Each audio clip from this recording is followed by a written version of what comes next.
రాష్ట్రంలో రానున్న రోజుల్లో ఉష్ణోగ్రతలు మళ్లీ పెరుగుతాయని అంచనా వేస్తోంది వాతావరణ శాఖ. చాలా ప్రాంతాల్లో ఆకాశం మేఘావృతమై కనిపిస్తున్నా ఉక్కపోత ఏమాత్రం తగ్గడం లేదు.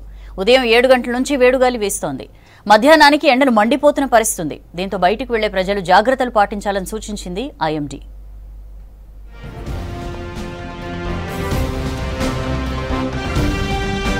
రానున్న రోజుల్లో రాష్ట్రంలో సాధారణం కంటే అధిక ఉష్ణోగ్రతలు నమోదయ్యే అవకాశం ఉందని, ఉక్కపోత మరింత పెరుగుతుందని వాతావరణ శాఖ తెలిపింది. అధిక ఉష్ణోగ్రతలకు తోడు రాష్ట్రంలో ఉత్తర ప్రాంత జిల్లాల్లో వడగాల్పులు వీచే అవకాశం ఉందని హెచ్చరించింది. మరోవైపు దక్షిణ ఛత్తీస్గఢ్ నుంచి విదర్భ, మరాఠ్వాడా మీదుగా కర్ణాటక వరకు ఉపరితల ద్రోణి కేంద్రీకృతమై ఉందన్నారు. దీని ప్రభావంతో ఇవాళ రేపు రాష్ట్రంలో అక్కడక్కడ ఉరుములు, మెరుపులు, ఈదురుగాలులతో కూడిన వానలు పడొచ్చని వెల్లడించింది వాతావరణ శాఖ. తెలంగాణ రాష్ట్రంలో గత 3 రోజులుగా అక్కడక్కడ వర్షాలు కురిశాయి. విపరీతంగా పెరిగిన వేసవి ఉష్ణోగ్రతల నుంచి కాస్త ఉపశమనం లభించింది.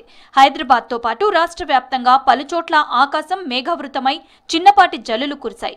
అయితే ఆ వర్షాలకు ఈ వారంలో బ్రేక్ పడనుందని Telangana state development planning society తెలిపింది. రానున్న రోజుల్లో గరిష్ట ఉష్ణోగ్రతలు 45 డిగ్రీల సెల్సియస్ కి చేరుతాయని ప్రకటించింది. దీంతో నిన్న మొన్నటి వరకు వానలతో వచ్చిన ఉపశమనానికి ఇక గుడ్ బై చెప్పాల్సిందే అంటున్నారు వాతావరణ శాఖ అధికారులు. రాష్ట్రంలో నిన్నటి నుంచి ఉష్ణోగ్రతలు పెరగటం ప్రారంభమయ్యాయి. దీంతో మళ్లీ ఎప్పటిలాగానే వేసవి తీవ్రత పెరుగుతుందని అంచనా వేసింది వాతావరణ శాఖ. గత వారం రోజులుగా వాతావరణం చల్లబడింది. వచ్చే వారం రోజుల్లో మళ్లీ గరిష్ట ఉష్ణోగ్రతలు పుంజుకుంటాయని ప్రకటించింది. మరోవైపు ఆదిలాబాద్, కొమరంభీం, ఆసిఫాబాద్, మంచిర్యాల, నిజామాబాద్, జగిత్యాల, నిర్మల్, కామారెడ్డి జిల్లాల్లో ఈ రోజు తేలికపాటి వర్షాలు కురిసే అవకాశం ఉన్నాయని వాతావరణ శాఖ తెలిపింది. అకాలంగా అక్కడక్కడ వచ్చిన వానలకు వాతావరణం కూలైనా రానున్న రోజుల్లో ఎండలు మండుతాయని చెప్తోంది ఐఎండీ. దీంతో ప్రజలు బయటికి వచ్చేటప్పుడు జాగ్రత్తలు పాటించాలని హెచ్చరించింది.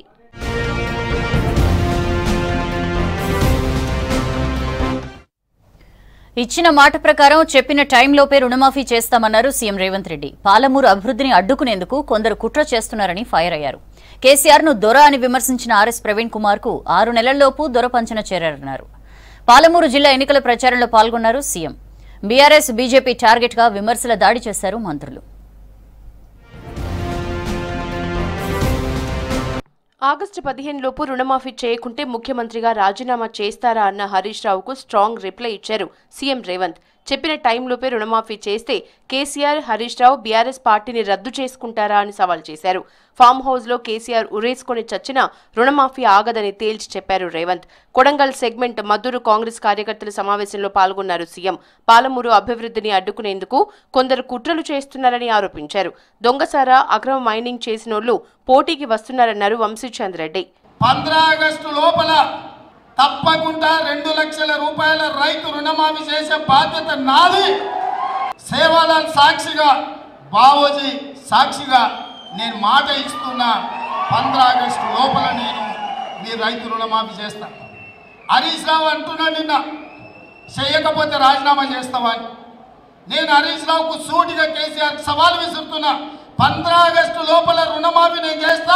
నేను రుణమాఫీ చేస్తే నీ పార్టీ నువ్వు రద్దు చేసుకుంటావా? సవాలు స్వీకరించు. మన పాలమూరు జిల్లాకి ఏమీ చేయనటువంటి వ్యక్తులు మన ద్వారా లబ్ధి పొంది మన ఓట్లు దండుకొని మంత్రులయ్యి, శాసనసభ్యులయ్యి మనకు వెన్నుపోటు పొడిసి పోయి ఇవాళ పెద్ద పెద్ద మాటలు మాట్లాడుతున్నటువంటి వ్యక్తులకు మనము మాటలతోటి కాదు, మాటలు మాట్లాడాలంటే మస్తుగా మాట్లాడగలుగుతాము. సారా దందా చేసేటోళ్ళు, దొంగ కళ్ళు అమ్మేటోళ్ళు, కాంట్రాక్టర్లను బెదిరించేటోళ్ళు, దొంగ క్రషర్లు పెట్టి కొండలని కొల్లగొట్టేటోళ్ళ గురించి మాట్లాడనికే ఇష్టం వచ్చినట్టు మాట్లాడగలుగుతాము. దొంగకు సద్దులు మోసే నేతలు నాగర్ కర్నూల్లో పోటీలో ఉన్నారన్నారు సీఎం రేవంత్. ప్రజలు చీకొట్టిన కేసీఆర్ ను ఆర్ఎస్ ప్రవీణ్ కుమార్ భుజాన మోస్తున్నారని విమర్శించారు. దొరల గడీలు కూలుస్తామని రాజకీయాల్లోకిచ్చిన వాళ్లకు 6 నెలల్లోనే దొర ఎలా మంచోడైండో చెప్పాలన్నారు. నాగర్ కర్నూలు ఎన్నికల సభలో పాల్గొన్నారు సీఎం.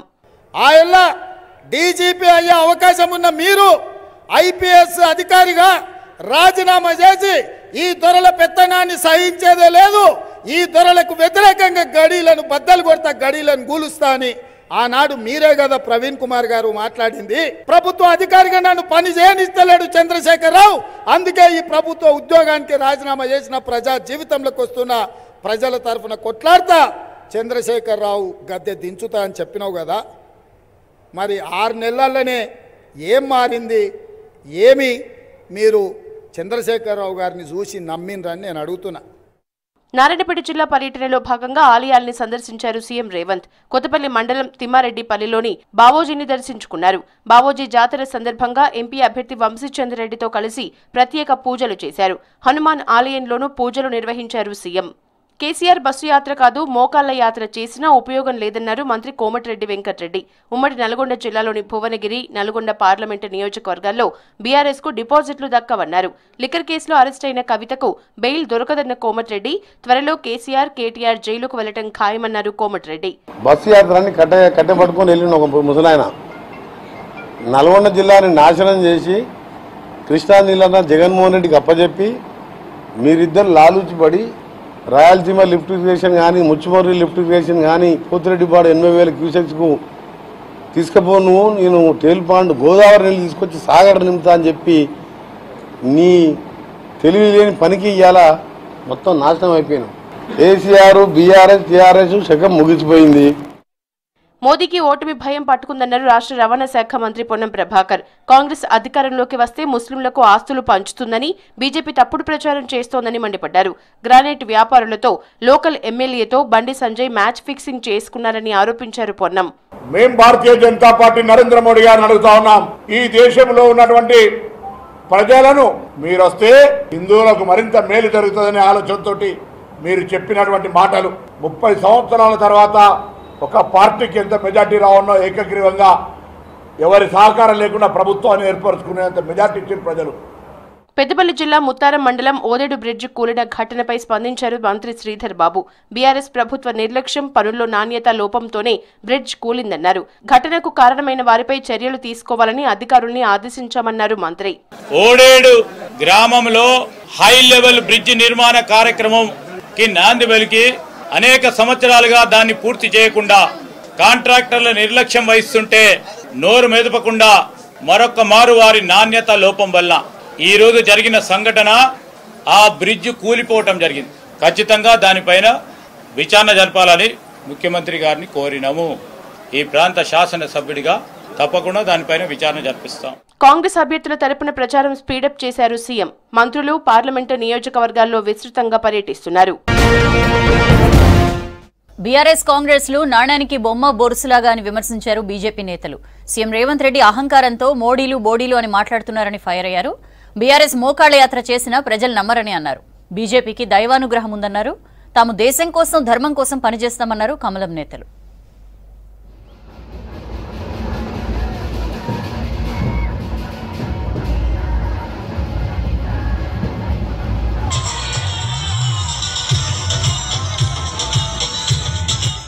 బీజేపీకి యాదాద్రి లక్ష్మీనరసింహస్వామి ఆశీర్వాదం ఉందన్నారు కేంద్ర విదేశాంగ వ్యవహారాల శాఖ మంత్రి జైశంకర్. 10 ఏళ్లలో దేశాన్ని మోదీ ఎంతో అభివృద్ధి చేశారన్నారు. మోదీని చూసి ప్రజలు ఓటేయాలన్నారు. ప్రపంచం మెచ్చిన నాయకుడు మోదీని విమర్శిస్తున్న రేవంత్ కు ప్రజలు ఓటు ఆయుధంతో బుద్ధి చెప్పాలని పిలుపునిచ్చారు లక్ష్మణ్.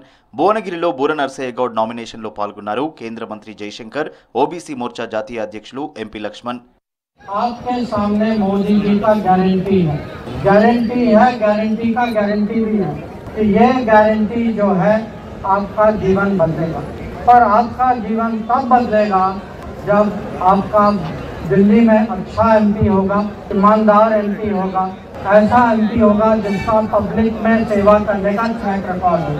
ఈ కాంగ్రెస్ పార్టీకి బీజేపీని, మోదీని విమర్శించేటువంటి ఏమాత్రం కూడా అవకాశం లేకపోతే మీరు మతం పేరు మీద రాజకీయాలు చేస్తున్నారని చెప్పి మోదీ గారు కాంగ్రెస్ పార్టీని విమర్శిస్తే ఇవాళ రేవంత్ రెడ్డి ఎగిరిగిరి పడతా ఉన్నాడు. ఇవాళ అయోధ్యలో రామ్ మందిర్ నిర్మాణం తర్వాత వచ్చిన మొదటి హనుమాన్ జయంతిని దేశమంతా భక్తి శ్రద్ధలతో జరుపుకుందన్నారు బీజేపీ రాష్ట్ర అధ్యక్షులు కేంద్ర మంత్రి కిషన్ రెడ్డి. గౌలిగూడ హనుమాన్ ఆలయంలో ఎమ్మెల్యే రాజాసింగ్తో కలిసి ప్రత్యేక పూజలు చేశారు. 550 ఏళ్ల తర్వాత అయోధ్యలో దివ్యమైన రాముణ్ణి ప్రతిష్ఠించుకున్నామన్నారు. శ్రీరామనవమి శోభాయాత్ర సందర్భంగా తనపై కేసులు పెట్టారన్నారు రాజాసింగ్. తనకు కేసులు కొత్తేమీ కాదని దేశం కోసం, ధర్మం కోసం పనిచేస్తానన్నారు. శ్రీరాముడికి మొదటి భక్తుడు హనుమంతుడు. కాబట్టి ఆ హనుమంతుడి జయంతి ఈరోజు ప్రజలందరూ కూడా కులాలకు అతీతంగా, భాషలకు అతీతంగా, ప్రాంతాలకు అతీతంగా అన్ని వర్గాల ప్రజలు కూడా ఎంతో ఉత్సాహంగా నిర్వహించుకుంటున్నారు. ఎందుకంటే ఆల్రెడీ వాళ్ళు ప్రీ ప్లాన్ ఉండే ఫలానా పోలీస్ స్టేషన్లో వీళ్ళపైన కేసులు బుక్ కావాలని. ఇప్పుడు సుల్తాన్ బజార్లో ఒక కేసు చేసినారు, అదేవిధంగా అఫ్జల్గంజ్ పోలీస్ స్టేషన్లో ఒక కేసు చేసినారు. కేసులు మాకు కొత్త కాదు, కానీ దురదృష్టం ఏంటంటే కావాలని ఏదో పోలీసు వాళ్ళు కుట్ర చేసినారు కదా, అది చూస్తే బాధ కలుగుతుంది మాకు. 10 ఏళ్ల పాటు కృష్ణా జలాల్లో తెలంగాణ వాటాను ఏపీకి దోచిపెట్టిన బీఆర్ఎస్ నేతలు ఇప్పుడు నీటి వాటాపై మాట్లాడడం అంటే దయ్యాలు వేదాలు వల్లించినట్లే ఉందన్నారు బండి సంజయ్. గోదావరి, కృష్ణా జలాలు, ప్రాజెక్టుల గురించి మాట్లాడే అర్హత బీఆర్ఎస్ నేతలకు లేదన్నారు. కమిషన్లకు కక్కుర్తిపడి కట్టిన ప్రాజెక్టులన్నీ కూలిపోతున్నాయన్నారు. మొన్న కాళేశ్వరం, ఇవాళ పెద్దపల్లి ఓడేడు బ్రిడ్జ్ ఇందుకు నిదర్శనమన్నారు. కేసీఆర్ బస్ యాత్ర కాదు, మోకాళ్ల యాత్ర చేసినా జనం బీఆర్ఎస్ ను నమ్మే పరిస్థితి లేదన్నారు సంజయ్. నిజామాబాద్ జిల్లా కేంద్రంలో హనుమాన్ శోభాయాత్రలో పాల్గొన్నారు ఎంపీ అరవింద్. నీలకంఠేశ్వర ఆలయం నుంచి మొదలైన శోభాయాత్ర ఓఆర్ఆర్ చౌరస్తా వరకు కొనసాగింది. ఈ శోభాయాత్రలో డాన్స్ చేసి సందడి చేశారు అరవింద్. హిందూ రాష్ట్ర స్థాపనకై ప్రతి ఒక్కరు నిలబడాలని, రాముల వారు మళ్లీ పునఃప్రతిష్టాపన జరగడం అంటే రామరాజ్య పునఃప్రతిష్టాపన జరగడమే. సీఎం రేవంత్ రెడ్డి అహంకారంతో మోడీలు బోడీలు అని మాట్లాడుతున్నారని ఫైర్ అయ్యారు మెదక్ ఎంపీ అభ్యర్థి రఘునందన్ రావు. బీఆర్ఎస్, కాంగ్రెస్లు నాణానికి బొమ్మ బొరుసులుగా అన్నారు. కేంద్ర ప్రభుత్వ నిధులతో మెదక్ పార్లమెంటు నియోజకవర్గం పరిధిలో చేపట్టిన అభివృద్ధి కార్యక్రమాల వివరాలతో బుక్ ను సీఎం రేవంత్ రెడ్డికి రిజిస్టర్ పోస్టు చేశారు రఘునందన్ రావు. అయ్యా గౌరవ ముఖ్యమంత్రి గారు, మీరు వస్తారా? మీరు నామినేట్ చేసి ఎవరినైనా పంపిస్తారా? నా సొంత గ్రామం బొప్పాపూర్లో మా అమ్మ నాన్న పేరు మీద ఉన్నటువంటి గడిని మీకు రిజిస్ట్రేషన్ చేస్తాను. సమయం తీరకపోతే రేపు ఎల్లుండి ఇంకొక 48 గంటలు తీసుకొని మీరు ఎవరినైనా పంపండి మీ ప్రతినిధిగా. తప్పకుండా రఘునందన్ రావు ఏ గడిలోంచి వచ్చిండో ఆ గడి రేవంత్ రెడ్డి గారి పేరు మీద లేదా వారు చెప్పినటువంటి వ్యక్తుల పేరు మీద, వారి ఏజెంట్ల పేరు మీద రిజిస్ట్రేషన్ చేయడానికి నేను సిద్ధంగా ఉన్నా. శంషాబాద్ లో హనుమాన్ శోభాయాత్రలో పాల్గొన్నారు చేవెళ్ల బీజేపీ పార్లమెంట్ అభ్యర్థి కొండా విశ్వేశ్వరరెడ్డి. ఆంజనేయ స్వామి విగ్రహానికి పూలమాలలు వేసి పూజలు చేశారు. శోభాయాత్రలో చిన్నారులతో కలిసి కోలాటమాడారు కొండా విశ్వేశ్వరరెడ్డి. ఒక దిక్కు ఎంతో మంది భక్తి వెళ్తుంటే ఇంకో దిక్కు హనుమంతుని గుడినే కూలగొట్టే దుర్మార్గులు కూడా ఇదే దేశంలో ఉన్నారు. మనమందరం కలిసి అన్ని మతాలను గౌరవించాలి. ప్రత్యేకంగా ఈరోజు హనుమాన్ జయంతి, తప్పనిసరిగా మన హిందూ ధర్మాన్ని కాపాడాలి. ఎన్నికల ప్రచారంలో బిజీగా ఉన్న కాషాయ లీడర్లు హనుమాన్ జయంతి సందర్భంగా ప్రత్యేక పూజలు చేశారు. రిటైర్మెంట్ తీసుకోవడం ఖాయమన్నారు కాంగ్రెస్ నేతలు. ఉత్తర భారతంలో మోదీకి ఘోర ఓటమి తప్పదన్నారు. రాజ్యాంగాన్ని మారుస్తామని కామెంట్స్ చేస్తున్న నేతల్ని సస్పెండ్ చేసే ధైర్యం మోదీకి ఉందా అని ప్రశ్నించారు ఖర్గే. సబ్కా వికాస్ కాదు, సబ్కా సత్యనాశ్ చేశారన్నారు. సెకండ్ ఫేజ్ ఎన్నికలు ఉన్న రాష్ట్రాల్లో విస్తృత ప్రచారం నిర్వహిస్తున్నారు కాంగ్రెస్ నేతలు.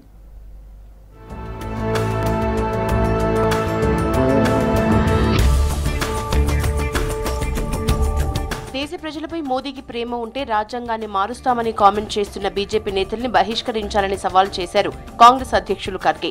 రాజ్యాంగాన్ని మార్చేందుకే 400 సీట్లని ప్రచారం చేస్తున్నారన్నారు ఖర్గే. ఈసారి భారత ప్రజలు పొరపాటు చేయబోరన్నారు. మోదీ నినాదం సబ్కా సాత్ కాదని సబ్కా సత్యనాశ్ అని విమర్శించారు Kharge. 2/3 majority they are going to change the constitution. That's why they are asking ab ki baar 400 par. That is the slogan he is giving. But people are clever. Other side, the RSS people, the MPs, the MLAs, their respective leaders in various states, they say, you give us 2/3 majority. Electoral బాండ్లతో BJP 13,000 కోట్ల విరాళాలు సేకరించిందని ఆరోపించారు Kharge. Congress party ఖాతాల్ని మాత్రం freeze చేశారని ఆరోపించారు. దేశ చరిత్రలో ఈ ఎన్నికలు కీలకమైనవన్నారు ఖర్గే.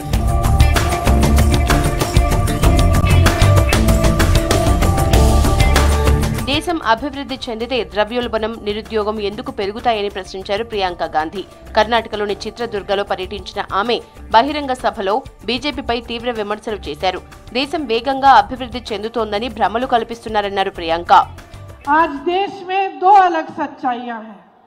एक सच्चाई जिसका सामना आप कर रहे हैं, दिन रात मेहनत करने की, महंगाई बढ़ रही है, बेरोजगारी बढ़ रही है, एक ये सच्चाई है. आज हमारे देश में सबसे ज्यादा बेरोजगारी है 45 सालों से। हमारे 70 करोड़ भाई बहन आज बेरोजगार हैं। కేరళలో ఎన్నికల ప్రచారంలో పాల్గొన్నారు సచిన్ పైలట్. శశి థరూర్ తో కలిసి స్కాన్ మీ ప్రచారాన్ని ప్రారంభించారు. కేరళలో పినరై విజయన్ వ్యాఖ్యల్ని ఖండించిన థరూర్ తాము బీజేపీని టార్గెట్ చేస్తే సిపిఎం కాంగ్రెస్ ని టార్గెట్ చేయడం సరికాదన్నారు. ఉమ్మడి లక్ష్యాల్ని వామపక్షాలు మర్చిపోవద్దన్నారు Tharoor. Our party here in Thiruvananthapuram, I am facing a BJP candidate and twice BJP has come second. Instead of also joining my criticism of the BJP and their national policies, the left here's entire campaign is against me. This is extremely divisive and narrow-minded politics. And in fact, one MLA saying, that's really shameful. That is not. I will not dignify that comment with any comment of my own. I think people like that, honestly, you guys have more important things to do than to report such twaddle. కేరళలో 20కి 20 సీట్లు UDF గెలుస్తుందన్నారు Sachin Pilot. Scan మీ ద్వారా మీ ప్రతినిధి ఎవరో తెలుసుకోవచ్చని చెప్పారు. After the first round of polling, there is disappointment, disillusionment, and clearly the BJP is on a back foot. They are quite frankly baffled by the response that people have shown. The feedback we've received in the 102 seats that polling has already taken place is that the India Alliance is surging ahead very strongly. ఉత్తర భారతంలో మోదీ ఘోరంగా ఓడిపోబోతున్నారన్నారు Congress senior నేత Manickam Tagore. June 4వ తేదీన Modi retirement తీసుకోబోతున్నారని చెప్పారు. దేశంలో రిజర్వేషన్లు తీసుకొచ్చిన party Congress అన్న ఠాగూర్ 75 ఏళ్లుగా రిజర్వేషన్లను అమలు చేస్తున్నామని తెలిపారు. India decided to vote him out and they decided to give him a retirement plan on June 4th. The retirement plan is ready for him and he is on his way out. కర్ణాటకలో కేంద్ర ప్రభుత్వం సవతి తల్లి ప్రేమ చూపిస్తోందన్నారు CM Siddaramaiah. కేంద్ర ప్రభుత్వం అందించాల్సిన కరువు సాయంపై కాంగ్రెస్ నేతలు ధర్నాకు దిగారు. బెంగళూరులోని గాంధీ విగ్రహం వద్ద చేపట్టిన నిరసన కార్యక్రమంలో CM Siddaramaiah, deputy CM DK Shivakumar, MP ప్రధాన కార్యదర్శి రణ్దీప్ సింగ్ సుర్జేవాలా పాల్గొన్నారు. మోదీ ప్రభుత్వానికి వ్యతిరేకంగా నినాదాలు చేస్తూ ప్లకార్డులు ప్రదర్శించారు. Modi government is seeking revenge against Karnataka's farmers and Karnataka people. This vendetta politics, this set his foot on the soil of Karnataka without releasing 18,172 crore. That's why our chief minister is sitting here. Justice for Karnataka will have to be done. Modi government's enmity towards Karnataka has to end. Majority సీట్లలో గెలుపే లక్ష్యంగా కాంగ్రెస్ విస్తృత ప్రచారం చేస్తోంది. Second phase elections ఉన్న states లో సుడిగాలి పర్యటనలు చేస్తున్నారు నేతలు.